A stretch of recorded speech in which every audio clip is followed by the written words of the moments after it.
प्रमोद को पति के रूप में पाकर मोना के सारे सपने चूर चूर हो गए। प्रमोद का रंग सांवला और कद नाटा था। वह मोना से उम्र में काफ़ी बड़ा था। मोना ज़्यादा पढ़ी लिखी तो नहीं थी, मगर थी बहुत खूबसूरत। उसने खूबसूरत फिल्मी हीरो जैसे पति की कल्पना की थी। प्रमोद सीधा साधा और नेक इंसान था। वह मोना से बहुत प्यार करता था और उसे खुश करने के लिए अच्छे अच्छे तोहफे लाता था, मगर मोना मुंह बिचकाकर तोहफे एक ओर रख देती। वह हमेशा तनाव में रहती। उसे पति के साथ घूमने फिरने में भी शर्म महसूस होती। मोना तो अपने देवर निहाल पर फिदा थी। पहली नज़र में ही वह उसकी दीवानी हो गई थी। निहाल मोना का हम उम्र भी था और खूबसूरत भी। मोना को लगा कि उसके सपनों का राजकुमार तो निहाल ही है। प्रमोद की नई नई नौकरी थी। उसे बहुत कम फुर्सत मिलती थी। अक्सर वह घर से बाहर ही रहता। ऐसे में मोना को देवर का साथ बेहद भाता। वह उसके साथ खूब हंसी मजाक करती। निहाल को रिझाने के लिए मोना उसके इर्द गिर्द मंडराती रहती। जानबूझकर वह साड़ी का पल्लू सरका कर रखती। उसके गोरे खूबसूरत बदन को निहाल जब चोर निगाहों से घूरता तो मोना के दिल में शहनाइयाँ बज उठती। वह चाहती कि निहाल उसके साथ छेड़छाड़ करे, मगर लोक लाज के डर और घबराहट के चलते निहाल ऐसा कुछ नहीं कर पाता था। निहाल की तरफ से कोई पहल न होते देख मोना उसके और भी करीब आने लगी। वह उसका खूब ख्याल रखती। बातों बातों में वह निहाल को छेड़ने लगती। कभी उसके बालों में हाथ फिराती तो कभी उसके बदन को सहलाती। कभी चिकोटी काटकर वह खिलखिलाने लगती तो कभी उसके हाथों को अपने सीने पर रखकर कहती, देवर जी देखो मेरा दिल कैसे धक धक कर रहा है। जवान और खूबसूरत भाभी की मोहक अदाओं से निहाल के मन के तार झंझना उठते। उसके तन बदन में आग सी लग जाती। वह भला कब तक खुद को रोके रखता। धीरे धीरे वह भी खोलने लगा। देवर भाभी एक दूसरे से चिपके रहने लगे। दोनों खूब हंसी ठिठोली करते। वह एक दूसरे की चुगलबाजियों से खूब खुश होते। अपने हाथों से एक दूसरे को खाना खिलाते, साथ साथ घूमने जाते। कभी पार्क में समय बिताते तो कभी सिनेमा देखने चले जाते। एक दूसरे का साथ उन्हें अपार सुख से भर देता। दोनों की नज़दीकियां बढ़ने लगी। निहाल के प्यार से मोना को बेहद खुशी मिलती। हंसती खिलखिलाती मोना को निहाल बाहों में भरकर चूम लेता तो कभी गोद में उठा लेता। कभी उसके सीने पर सिर रखकर निहाल कहता, इस दिल में अपने लिए जगह ढूंढ रहा हूँ, मिलेगी क्या? चलो देवर जी फिल्म देखने चलते हैं। एक दिन मोना बोली, हाँ भाभी चलो, मोरिया टॉकीज में एक नई फिल्म लगी है। निहाल खुश होकर बोला और कपड़े बदलने के लिए अपने कमरे में चला गया। मोना कपड़े बदलने के बाद आईने के सामने खड़ी होकर बाल संवारने लगी। अपना चेहरा देखकर वह खुद से ही शर्मा गई। बन ठनकर जब वह निकली तो निहाल उसे देखता ही रह गया। तुम इस तरह क्या देख रहे हो देवर जी? मोना इठलाते हुए हंसकर बोली। अचानक निहाल ने मोना को पीछे से बाहों में भर लिया और उसके कंधे को चूम कर बोला, बहुत खूबसूरत लग रही हो भाभी। काश हमारे बीच यह रिश्ता न होता तो कितना अच्छा होता। अच्छा तो तुम क्या करते? मोना शरारत से बोली, मैं झटपट शादी कर लेता। निहाल ने कहा। धत, मोना शर्मा गई, लेकिन उसके होठों पर मादक मुस्कान बिखर गई। देवर का प्यार जताना उसे बेहद अच्छा लगता।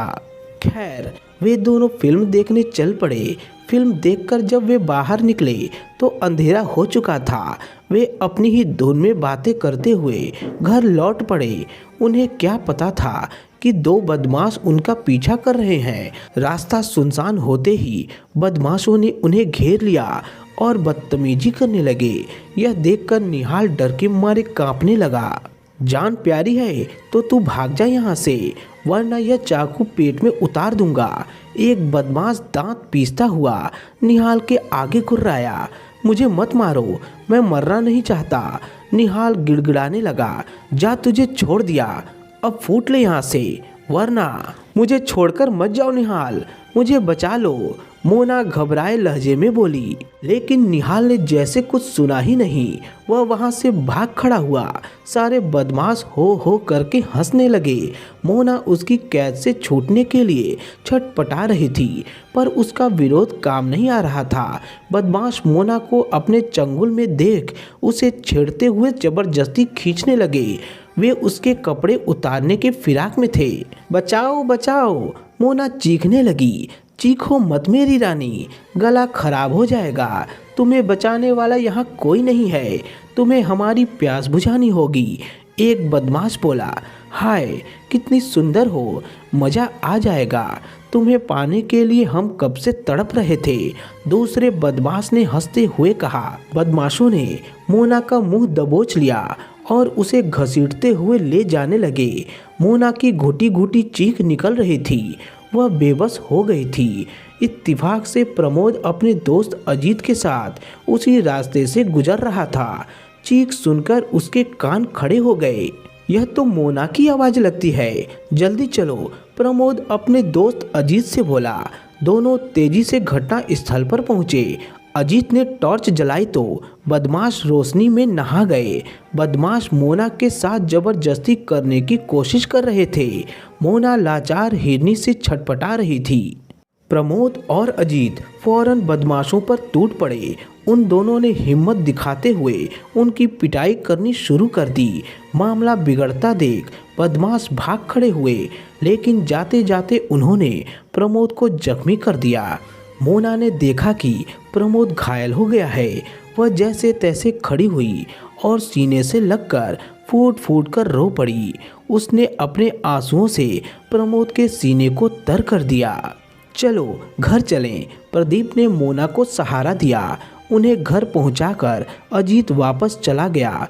मोना अभी भी घबराई हुई थी, पर धीरे धीरे वह ठीक हुई। यह क्या, आपके हाथों से तो खून बह रहा है, मैं पट्टी बांध देती हूँ। प्रमोद का जख्म देखकर मोना ने कहा। मामूली सा जख्म है, जल्दी ठीक हो जाएगा। प्रमोद प्यार से मोना को देखते हुए बोला। मोना के दिल में पति का प्यार बस चुका था। प्रमोद से नज़र मिलते ही वह शर्मा गई। वह मासूम लग रही थी।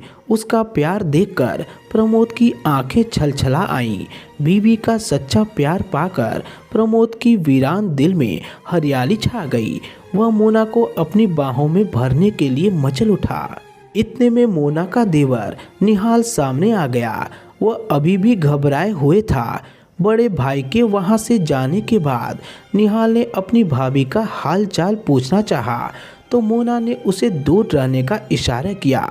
तुमने तो मुझे बदमाशों के हवाले ही कर दिया था। अगर मेरे पति समय पर न पहुंचते तो मैं लुट ही गई थी। कैसे देवर हो तुम। जब मोना ने कहा तो निहाल का सिर शर्म से झुक गया। इस एक घटना ने मोना की आंखें खोल दी थीं। अब उसे अपना पति ही सच्चा हमदर्द लग रहा था। वह अपने कमरे में चली गई और दरवाज़ा बंद कर लिया। तो दोस्तों, आपका क्या कहना है इस कहानी के बारे में, कमेंट करके हमें ज़रूर बताएं। वीडियो को लाइक कर दीजिए और इसी तरह की कहानियाँ लगातार देखने और सुनने के लिए चैनल को सब्सक्राइब करके घंटी को दबाकर ऑल पर सेट कर लीजिए, ताकि आने वाली वीडियो का नोटिफिकेशन आपके पास तुरंत मिल सके। तो मिलता हूँ आपसे एक अगले वीडियो में, तब तक के लिए धन्यवाद।